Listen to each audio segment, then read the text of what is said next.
Salut tout le monde, j'espère que vous allez bien. Aujourd'hui, on se retrouve pour analyser le Bitcoin.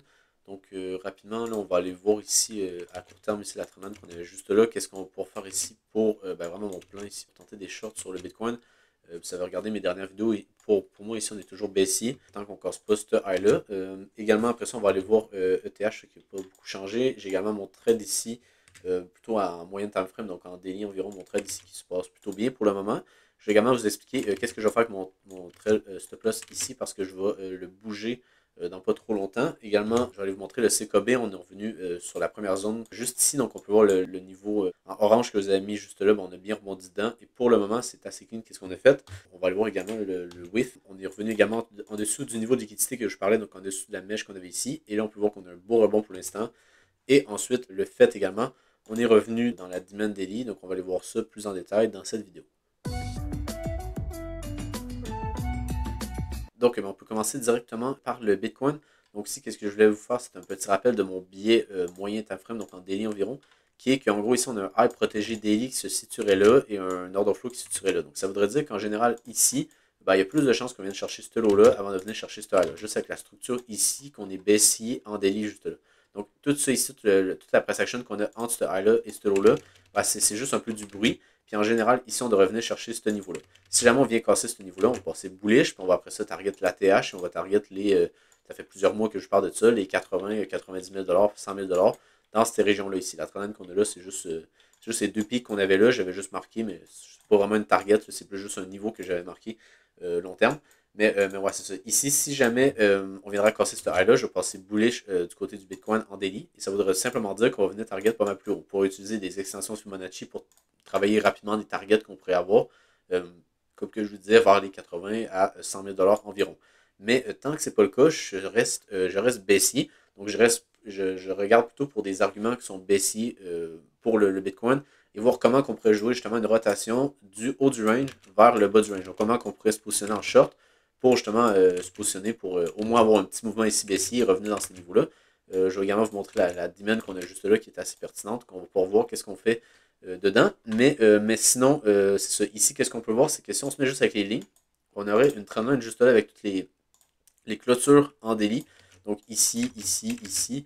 Également, après ça, on a la mèche. Si je reviens en chandelle, on a la mèche juste là. On peut voir que ça, c'est une trendline qu'on est venu liquider avec la price action qu'on a eu juste là. Donc, durant les derniers jours. Ici, on est venu liquider. Donc, ça veut dire que beaucoup de personnes sont passées bullish, ce qui a permis aux institutions potentiellement de vendre. Et le top qu'on aurait ici devrait être protégé. Si on vient casser le top qu'on aurait là, on serait sur, certainement sur une casse de la structure. Puis si on vient casser ça, ben, on venait chercher après ça les 70 000. Donc ça voudrait dire que ce high-là est ultra important. Parce que si on vient casser ce high-là, pour moi, je vais passer bullish en daily. Et je vais passer également bullish en H4, H1. Donc ça va être vraiment très très important, ce niveau-là. Également, sinon, à plus court terme, qu'est-ce que je montrais, c'est que ici, les retails sont passés bullish. On peut voir qu'il y a une distribution. Donc en face, les institutions, il a fallu qu'ils vendent. Ils ne peuvent pas vendre d'un coup. C'est juste qu'il y a beaucoup de contreparties qui étaient exécutées là. Donc beaucoup de personnes qui ont acheté dans ces régions-là. Après ça, eux, il faut qu'ils vendent. Donc comment ils ont pu vendre? Ben, ils ont créé encore plus de setup bearish. Ou aussi, parce qu'en gros, ici, par exemple, si on crée un setup bearish, ben, ça veut dire qu'il y a des gens qui vont short. Donc quand ils vont se faire liquider, ben, ça va exécuter des ordres en achat. Donc, par exemple, ici, il y a eu beaucoup d'ordres d'achat parce que les shorts se sont fait rect. Il y a également beaucoup de personnes qui ont acheté vu qu'on est venu casser la trendline de long terme qui est ici. Donc, c'était très petit là. Mais également, qu'est-ce qu'on peut voir après ça? C'est que dans la vidéo de la semaine passée, on était venu casser ce lot-là et je m'attendais justement à un mouvement baissier pour revenir dans la demand qu'on avait là ici. Pourquoi est-ce que c'était la demand la plus pertinente pour moi? Ben, c'était parce qu'on avait une trendline juste là. Donc, les retails, quand on était en dessous, ben, c'était plutôt baissier, donc ils ont plutôt shorté. Puis on peut voir que ben, ce niveau-là, il a tenu. Donc, comment que les gens peuvent vendre tandis que le niveau tient? Donc, pourquoi que la majorité viendrait vendre puis que le niveau a tenu puis on a juste range up dedans avant de faire des plus hauts? Ben, c'est parce que les institutions ici ont pu racheter avec un lot qui serait protégé ici. Donc, ça veut dire que si on viendrait casser ce lot-là, je m'attendrais à ce qu'on vienne chercher ce lot-là ici, toute la liquidité qu'on aurait là ici. Si jamais on viendrait casser le lot qu'on a là. Donc, tant que ce n'est pas le cas, ben, je vais rester plutôt bullish dans cette structure-là. Donc, la structure qu'on a ici avec un low et un high qu'on aurait là. C'est sûr que là, après ça, comme que je vous disais, à plus court terme, on est baissier avec une cassure de la structure ici. Et pour l'instant, ben, le biais baissier s'exécute. Avec, ici, on est venu faire des inducements. Donc, on peut voir en plus petit time frame. On avait, on avait comme une structure comme ça, mais ce high-là ne comptait pas comme une structure parce que si on regarde les Fibonacci, on n'était pas revenu aux 50%. Donc ça, c'est quand même assez important. Donc si jamais, le rebond qu'on a ne vient pas aux 50% ou dans cette région-là à peu près, ben, ça ne compte pas vraiment comme un rebond. Puis si jamais on vient le casser, donc par exemple ici on est venu le casser, ben, c'est plutôt de l'inducement. Donc également ici on avait, une accumulation qui s'est transformée en redistribution ici. Mais qu'est-ce qui est intéressant également, c'est le fait qu'on est on est revenu sur la trendline qu'on est ici. Donc on peut voir à court terme ici, on a une trendline juste là, qu'on est venu retester ici parfaitement. Donc pour moi, qu'est-ce que je m'attendrais, ce serait qu'on tienne ce high-là ici. Donc ce high-là devrait être protégé pour revenir au-dessus de la trendline comme ça ici, et après ça distribuer et faire des plus bas. Donc vraiment, comme que je vous montrais, tout s'imbrique en ce moment. Donc, par exemple, si je reviens en daily, on est toujours baissier daily, donc on cherche plutôt des arguments pour être baissier et venir target ce demand-là. Après ça, en H4, comme que je vous montrais, on a distribué au-dessus de la trendline, ce qui permet aux institutions d'avoir un high protégé qui serait ici, puis même on pourrait le mettre ici. Ensuite, on vient créer une trendline, ce qui va être aussi à court terme pour les retail, ce qui va pouvoir permettre aux institutions de vendre ici pour peut-être venir chercher la liquidité qu'on a là et revenir dans la demand qui serait pertinente, qui serait celle-là ici. Également, j'avais oublié de le dire, mais c'est également le point of control. Donc, ici, on peut voir la ligne rouge qu'on a là. Donc, où est-ce qu'il y a eu le plus de volume du mouvement impulsif qu'on a eu de ce lot-là jusqu'à ce high-là. Donc, vraiment, c'est un niveau ultra important, ce niveau-là. Si jamais on va le casser, comme que je vous dis, ça va être encore plus bearish. Mais si jamais on vient le tenir, ben, ça va être bullish. Si jamais on vient tenir ce niveau-là, on va faire sûrement des plus hauts. C'était un petit peu la même chose qu'on avait eu ici avec une demand qu'on avait identifiée en daily qui était juste là. On était venu liquider une trendline juste ici et je vous disais que si on venait casser le lot qu'on avait là, on passait plutôt bearish ici et on venait sûrement chercher les 49 000. Mais vu qu'on est venu tenir ce niveau-là, mais si vous vous rappelez, j'avais le long ici sur la cassure de la structure qu'on avait là et j'avais target ce high-là. Donc je vous dirais que ici, c'est pas mal le même cas. On a une demande très pertinente qui est là. Si jamais on vient la casser, ma target, ça va être encore plus ces 49 000 $. Et si jamais on vient la tenir, ben, je vais rester bullish en daily, je vous dirais. Et en daily, je suis plutôt bearish parce qu'on a un high daily qui est là. Mais je vous dirais que sur la structure qu'on a ici, entre le low qu'on a là et le high qu'on a là, je vais rester bullish. Si on vient casser ça, ben là, je vais passer encore plus bearish pour sûrement venir chercher ça. Donc, c'est simplement penser un petit peu d'avance qu'est-ce qui va se passer d'après cette action, puis qu'est-ce qu'on va avoir comme potentiel mouvement du prix. Mais ouais, c'est ça. À court terme ici, qu'est-ce que je suis vraiment intéressé, c'est de shorter au-dessus de ce trend-là dans l'order block qui serait en gros toute cette mèche-là ici. Donc, on pourrait marquer simplement toute cette mèche-là et revenir quelque part là-dedans. Donc, dans cette région-là, pour après ça tenter un short et venir target la liquidité qu'on a là et revenir sur ce niveau-là. Ensuite, je vais faire une petite update du côté de mon trade sur Ethereum parce que, en gros, mon trade, j'avais montré durant les dernières vidéos et sur Twitter également, c'était simplement que j'avais rentré sur la cassure de la structure ici en H4. Donc, juste là, et après ça, je m'attendais à ce qu'on vienne chercher assez rapidement ce lot-là ici. Donc, une fois qu'on venait chercher le lot qu'on avait là, on avait confirmé un peu la distribution qu'on avait là, avec la liquidation de la trendline ici. Donc, juste là, qu'on était revenu au-dessus du high, juste là, et dans la demand, dans la supply plutôt, daily qu'on avait ici. Donc, ce high-là devrait être protégé à moyen terme du côté d'Ethereum. Donc après ça, qu'est-ce que moi je voulais jouer? Ben, c'était un mouvement baissier pour revenir chercher en tout cas toute la liquidité qu'on avait là au minimum. Donc revenir dans cette région-là et potentiellement venir chercher tous les lots qu'on avait ici pour revenir dans un niveau qui était un petit peu plus bas. Donc dans le gros mouvement baissier qu'on avait là ici. Donc le gros mouvement baissier qu'on avait là, ça va être mon TP de mon short, mais je m'attends à ce qu'on revienne là-dedans à peu près, dans cette région-là. Puis là, après ça, ici, ça pourrait être intéressant de racheter d'Ethereum. Mais moi, dans cette région-là, pour moi, c'est pas intéressant d'en racheter. Comme que je disais, il y a beaucoup d'arguments baissiers. Également, la structure générale est baissière avec un high daily qui se situe là. Donc, si on vient casser ça, on va passer bullish. Mais toute la price action entre ce high-là et ce low-là, pour moi, c'est vraiment juste du bruit. Puis en général, ici, on devrait venir chercher le lot qu'on a ici. Donc, c'est juste qu'après ça, le short que j'ai pris là, c'est juste pour timer le fait qu'on venait chercher ce lot-là. Donc, avoir le bon timing. Mais on pourrait, par exemple, faire comme ça ici, venir chercher la liquidité pour après ça, venir liquider. Donc, on ne peut pas vraiment savoir ça va être quoi exactement la price action qui va nous mener à cette région-là. Mais je pense qu'il y aurait quand même pas mal de chances que ce high-là soit protégé. Puis qu'on vienne, comme que je vous disais, chercher ce niveau-là. Donc, après ça également, j'avais trail mon SL. Donc, c'est surtout ça que je vais vous parler. Donc, j'avais trail mon SL ici, au-dessus du high, quand on a vu la liquidation ici. Le seul problème, c'est que si on vient en H1, on avait une supply juste là, on est venu liquider au-dessus, et après ça, on est venu faire des plus bas.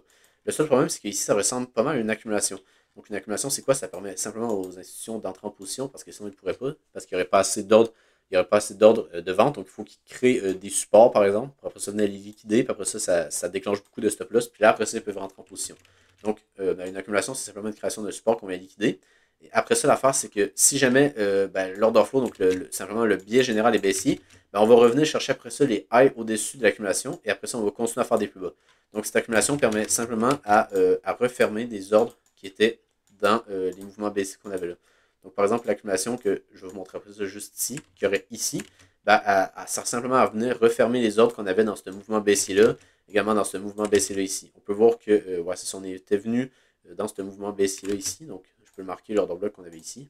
On est revenu là-dedans, et après ça, on peut voir qu'on est venu effectuer des plus hauts. À court terme, on est venu pump un peu, on a eu un petit mouvement aussi juste là. Donc je pense que qu'est-ce qui pourrait arriver, ça serait qu'on fasse comme que je vous disais, qui serait qu'on crée une accumulation comme ceci, qu'on vient liquider, après ça on revient chercher ce high-là, et on est toujours bearish, donc après ça on fait des plus bas. Donc qu'est-ce que je vais faire, c'est que, en gros, qu'est-ce que je vais faire, c'est que je vais prendre mon stop loss, qui se situe ici, puis je vais le redéplacer ici. Donc en gros, je vais le remettre au-dessus de où est-ce que j'avais mis auparavant. Donc il était ici, et après ça, je l'avais remis là. Mais après ça, qu'est-ce que je me dis, comme que je vous montrais, c'est qu'on aurait, on aurait potentiellement ici une création d'un support avec la trend qu'on avait ici. On est venu liquider, et après ça, on devrait potentiellement revenir au-dessus de ce high-là, donc au-dessus du high qu'on avait là, comme que je vous montrais, comme ça ici, pour après ça faire des plus bas. Donc c'est ça que je m'attends, ça serait juste de l'inducement, un petit peu comme qu'on avait sur le Bitcoin, juste ici. Donc on peut voir si on va en 2 heures par exemple, on avait un support, juste ici, qu'on est venu liquider, après ça on est venu faire des plus hauts, finalement c'était juste de l'inducement, vu qu'on n'était pas revenu aux 50% comme ça, et après ça, on est venu faire des plus bas. Donc vraiment, ici, pour moi, je pense qu'il y a quand même pas mal de chances qu'on fasse ce genre de scénario-là. Donc, qu'on fasse ça sur l'Ethereum, justement, qu'on revienne au-dessus de ce CA-là pour après ça faire des plus bas. Également, si on va en 14 heures, on avait ce supply-là ici qui devrait tenir, à mon avis. Donc, c'est pour ça que j'ai mis mon TLSL là, puis c'est simplement break-even. Donc, je pense que ça fait du sens de bouger mon TLSL de ici à là. Et après ça, de laisser un peu plus de place au marché pour faire à peu près ce qu'il veut ici. Et pour après ça, jouer un mouvement plus conséquent à la baisse et venir chercher ces régions-là. Ensuite, le CKB également est très très intéressant parce que ici, qu'est-ce qu'on peut voir, c'est que je l'avais analysé quand on était à peu près ici. Et en gros, qu'est-ce que je vous disais, c'est que dans cette région-là, c'était pas vraiment pertinent d'acheter du CKB, même si on avait une target qui était assez simple à voir. On peut voir qu'on avait des equal highs juste là. Donc pour moi, c'était vraiment pertinent d'avoir comme target ça ici, mais pour moi, c'était pas pertinent d'en acheter là. Le plus pertinent, c'était d'en acheter avec la liquidation ici latérale. Donc ici, c'était pertinent d'en acheter pour target les squat high qu'on avait ici. Mais là, qu'est-ce qu'on peut voir, c'est qu'on a une autre mèche ici qui n'est pas venue chercher la liquidité au-dessus de ces highs-là. Donc pour moi, ça rajoute encore plus de confiance sur le fait que le prix va venir chercher ces niveaux-là. C'est juste qu'il faut avoir le bon timing. Ou en spot, c'est juste d'avoir un bon point d'entrée, puis après c'est juste de laisser le marché faire ce qu'il veut avec une évaluation qui est plus large. Donc ici, qu'est-ce qu'on avait en daily, c'est qu'on était aussi avec un low et un high juste là. Donc on est aussi sur le CKB, on devrait venir chercher dans le futur les 0.037$. Après ça également, on avait un niveau en daily qu'on avait juste là, que je pourrais remettre ici de la bonne couleur. Donc ça serait un breaker, parce que c'est un order block dans une ferrule gap. Donc ici, ça serait un breaker. Et qu'est-ce qu'on peut voir, c'est qu'on est bien revenu là-dedans pour après ça faire des plus hauts. On peut voir que ici, ça a été pas mal la même chose. On avait en daily, ici j'avais mis daily, mais c'était peut-être un petit peu plus haut time frame. Je pense que je m'étais trompé. Ouais, c'est ça, c'était en 5 jours. Donc ici, j'avais oublié de mettre 5 jours. Donc ouais, c'était en 5 jours, on avait un breaker qui était vraiment intéressant. Donc ici, on peut voir que c'était le corps de la bougie ici, qu'on avait un niveau très intéressant. On a rebondi dedans pour l'instant, donc c'est assez clean. Donc c'était un des niveaux que je m'attendais à ce qu'on puisse rebondir dedans. Donc qu'est-ce que je vais faire, c'est que je vais vraiment regarder si on vient passer au-dessus de ce high-là, parce qu'on peut voir que ce high-là est revenu dans ce order block-là. Donc le mouvement aussi qu'on a eu là, qui après ça causé le mouvement baissier, était revenu dans cet order block-là. Après ça, l'order block qu'on avait ici était revenu dans celui-là. Donc on peut voir juste ici et juste là. Donc ce high-là devrait être protégé à court terme. Et si jamais on vient le casser, on aurait sûrement une target vers cette région-là. Si jamais on vient le casser, on devrait venir chercher ce niveau-là par la suite. Donc moi, je vais essayer de me positionner quand on va venir casser ce high-là. Pour l'instant, on est toujours baissier. Donc ici, ça peut juste être une réaction pour venir chercher plus bas et revenir dans le gros mouvement baissier qu'on avait là. Mais ça reste que pour moi, c'est assez clean ici. Et à long terme, on devrait venir chercher ce target-là sans trop de problèmes, donc ce niveau-là ici. C'est juste qu'il faut savoir quand est-ce qu'on veut rentrer dans le marché avec des bonnes invalidations et des bons points d'entrée. Également, juste une petite update sur le WIF. Pour moi, c'est encore baissier là, sur le WIF. On devrait venir chercher la zone qu'on aurait ici pour moi. Donc pour moi, ça ferait vraiment énormément de sens qu'on revienne là-dedans, qui serait un order block en On pourrait dire 3 jours, peut-être, ouais, 5 jours, on le voit bien, donc ça pourrait être 5 jours ici qu'on met. Également, à court terme, je dirais en 4 heures, on était revenu en dessous des lots qu'on avait ici, donc c'était la première target. Ici, j'étais plutôt baissé, je m'attendais à ce qu'on revienne là-dedans, pour après ça faire des plus bas. Il revenait justement chercher la liquidité et l'order bloc en H4 qu'on avait ici, qui était vraiment celui-là, juste là, donc le dernier mouvement baissier avant le gros mouvement aussi. Donc c'était un niveau assez pertinent pour vraiment avoir un rebond. Par exemple, qu'est-ce qu'on avait ici, et après ça faire des plus bas. Mais qu'est-ce qu'on peut voir, c'est que là, pour l'instant, on est directement venu faire, on est juste venu chercher la liquidité pour faire des plus hauts et revenir là-dedans. Donc, on pourrait revenir dans cet order block-là ici, avec un A qui serait protégé juste là. On pourrait revenir chercher ça ici avec de l'inducement, par exemple, et après ça, faire des plus bas. Donc, comme que je vous montre, il y a quand même pas mal de chances que sur les altcoins, ici, on vienne faire de l'inducement en début de semaine. Donc, être bullish en début de semaine pour après ça exécuter le biais baissier, qui serait de venir chercher un peu plus bas ici, et revenir dans ce niveau-là, par exemple, sur le WIF. Également sur Ethereum, c'est exactement la même chose, revenir au-dessus de ce high-là pour après se faire des plus bas, et venir chercher la grosse trendline et potentiellement cette région-là ici. Donc ça va être intéressant, mais je pense qu'il y a quand même pas mal d'altcoins qu'on pourrait faire de l'inducement à court terme, et après ça venir chercher les targets plus long terme que j'ai depuis les derniers jours. Donc, si vous avez aimé la vidéo, n'hésitez pas à vous abonner sur Twitter ainsi que sur YouTube. Sinon, je vous souhaite une bonne journée et on se retrouve pour une prochaine vidéo. Bye!